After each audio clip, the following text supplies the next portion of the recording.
FGFA 5th generation fighter ஏர்கிராஃப்ட்கான ப்ரோக்ராம்ன்றது இந்தியாவுக்கும் ரஷ்யாவுக்கும் நடுவில் இந்த Su-57ன்னு சொல்லக்கூடிய ப்ரோக்ராமை உருவாக்குறதுக்கு முன்னோடியாக இருந்த ஒரு திட்டம்.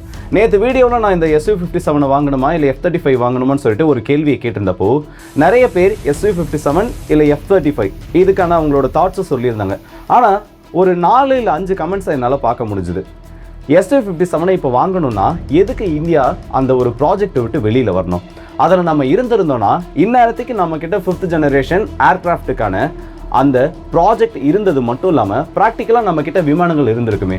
ஸோ ஏன் இந்தியா அந்த ப்ராஜெக்டை விட்டு வெளியில் வந்தாங்கன்ற மாதிரி கேள்விகளை என்னால் பார்க்க முடிஞ்சுது. ஸோ இந்த வீடியோவில் என்ன பண்ண போகிறோன்னா அந்த ப்ராஜெக்ட் என்ன, இன்னைக்கு அந்த விமானங்களை வாங்கணும்னு முயற்சிக்கிற இந்தியா ஏன் அதை விட்டு வெளியில் வந்தாங்க, அதுக்கு பின்னாடி இருக்கக்கூடிய காரணங்கள் என்ன, இதை பற்றி தான் பார்க்க போகிறோம். ஸோ வாங்க வீடியோக்குள்ளே போயிடலாம். நான் உங்கள் ஆக்கி இது தம்புக்ஷவங்கும் டிபி ட்ரெண்டிங்ஸ்.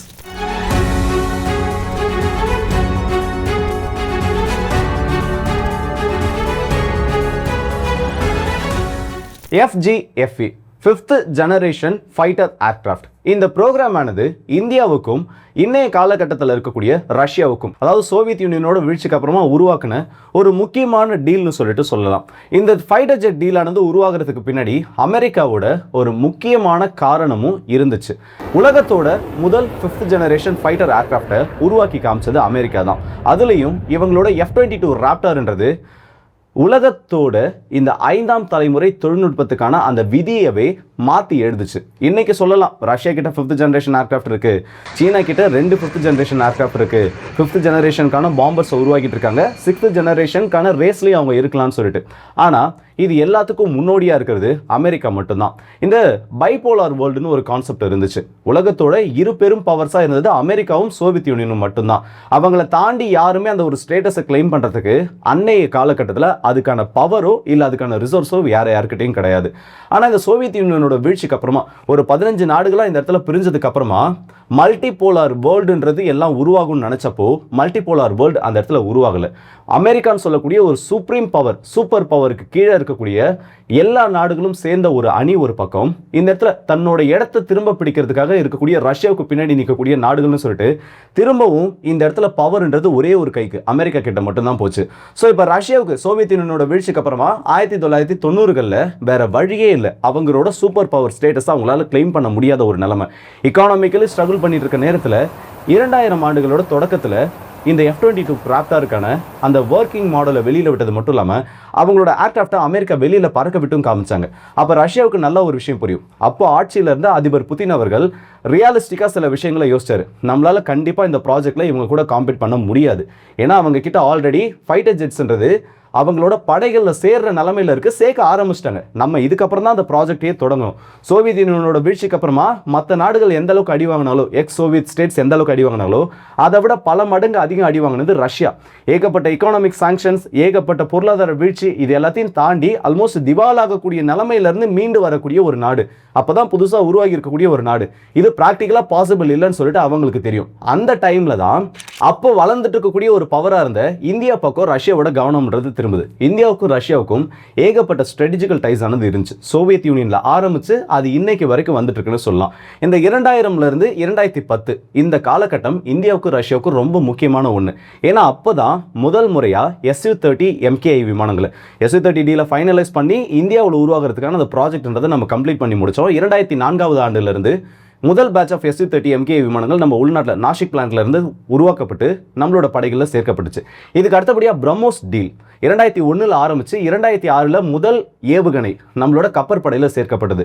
ஸோ ஆல்ரெடி இந்த சக்ஸஸ் ரேஷியோ அதிகமாக இருக்கிறதுனால ரஷ்யா இந்தியாவை ஒரு ட்ரஸ்டட் அண்ட் ரிலையபிள் பார்ட்னராக இந்த இடத்துல கன்சிடர் பண்ணி இந்த FGFA 5th ஜெனரேஷன் ஃபைட்டர் ஏர்கிராஃப்ட்டுக்கான அந்த டீலை இந்த இடத்துல மேக் பண்ணாங்க.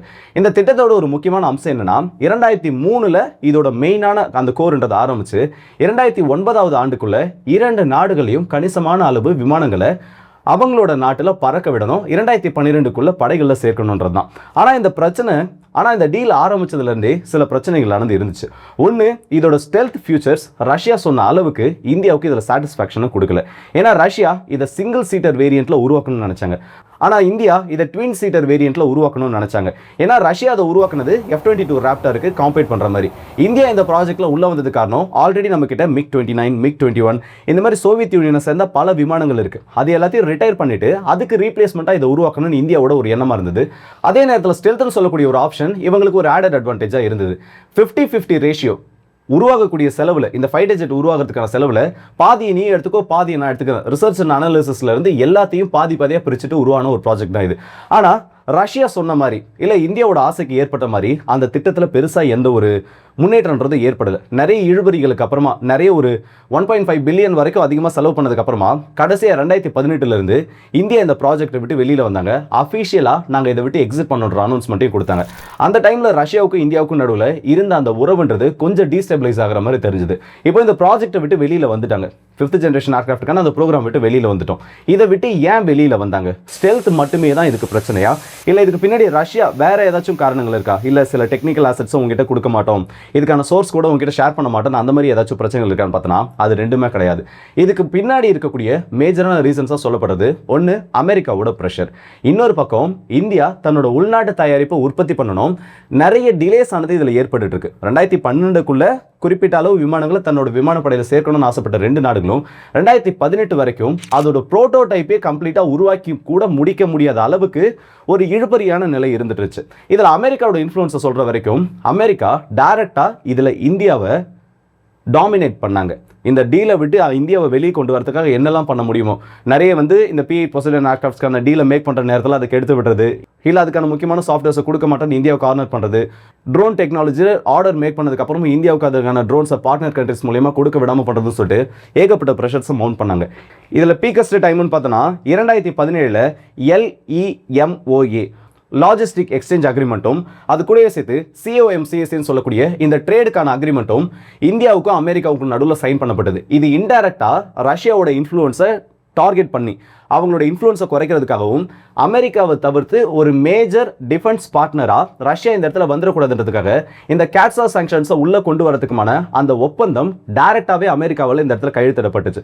இதுக்கு நடுவில் இந்தியாவுக்கும் ரஷ்யாவுக்கும் ஏற்பட்ட அந்த சின்ன சின்ன ஸ்பார்க்ஸ், ஸ்டெல்த் டெக்னாலஜி அதில் கம்மியாக இருக்குது, ட்வின் சீட்டர் வேரியண்ட்டை உருவாக்கணும், சிங்கிள் சீட்டர் வேரியண்ட்டை உருவாக்கணும்னு சொல்லிட்டு இந்தியா எதிர்பார்த்த அளவுக்கு அதில் ஸ்டெல்த் ப்ரொஃபைலும் கம்மியாக தான் இருந்துச்சு. உதாரணத்துக்கு சொல்லணும்னா F-22 ராப்டரோட RCS ரேடார் கிராஸ் செக்ஷன் அடிச்சுக்கிறதுக்கு இப்போதைக்கு உலகத்தில் எந்த ஒரு விமானமும் கிடையாது. ஆனால் இந்த Su-57 ஸ்டெல்த் இப்போ வரைக்கும் அதோட ஸ்டெல்த்ன்றது வெளியில் ப்ரூவ் பண்ணப்படலை.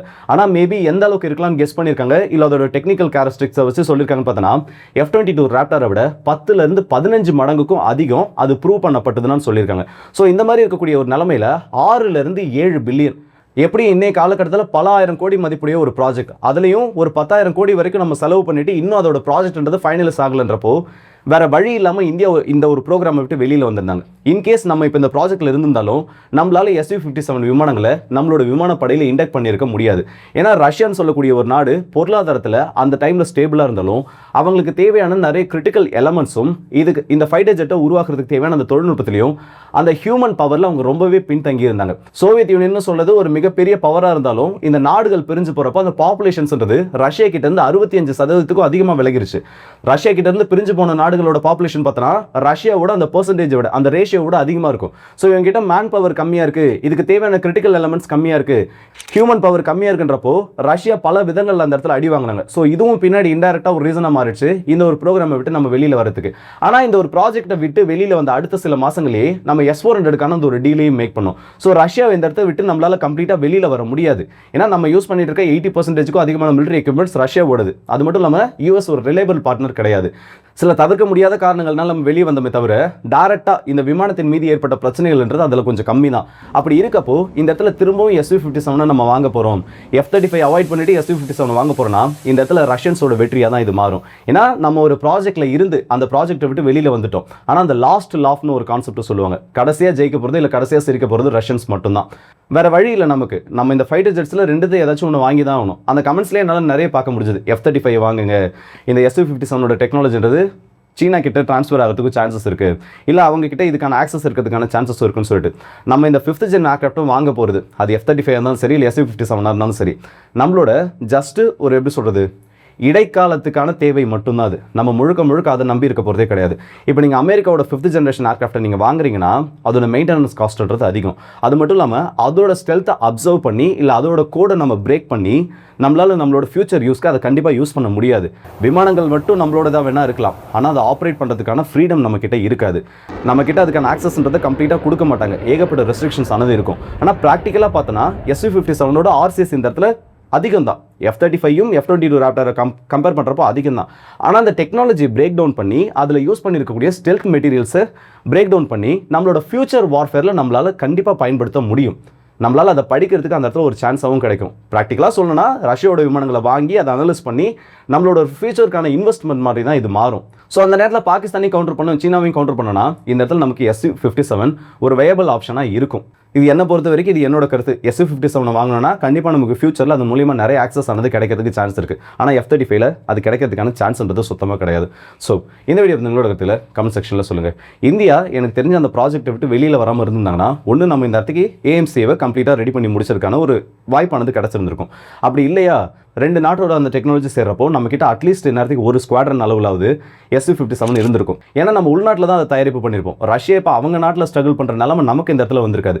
அதுக்கான டெக்னாலஜி நம்மக்கிட்ட ஷேர் பண்ணப்பட்டிருக்கின்றப்போ குறிப்பிட்ட யூனிட்ஸ்க்கான அந்த கிரிட்டிக்கல் காம்பனன்ட்ஸை நம்ம முன்னாடியே அவங்க கிட்ட இருந்து இறக்குமதி பண்ணி வச்சிருந்திருப்போம். ஸோ 2020-21 காலகட்டத்திலேயே நம்மக்கிட்ட அட்லீஸ்ட் சிங்கிள் டிஜிட்ல இருந்து டபுள் டிஜிட் வரைக்குமாவது நம்ம கிட்ட ஃபைட்டர் ஜெட்ஸ் இருந்திருக்கும். ஸோ என்ன பொறுத்த வரைக்கும் இந்த ஃபைட்டர் ஜெட் ப்ரோக்ராம் விட்டு வெளியில் வந்தது நமக்கு பேக் ஃபயர் தான் ஆகிருக்கு. திரும்ப நம்ம அவங்க கிட்ட தான் போய் நின்று இருக்கோம். அதை காரணம் வச்சு நான் சொல்கிறேன். இதை பற்றி நீங்கள் என்ன நினைக்கிறீங்க மறக்காம கமெண்ட்ஸில் சொல்லுங்கள். ஸோ அடுத்த வீடியோஸ் இப்போ மதுரை வந்து விடுறது உங்கள் எல்லாருக்கே.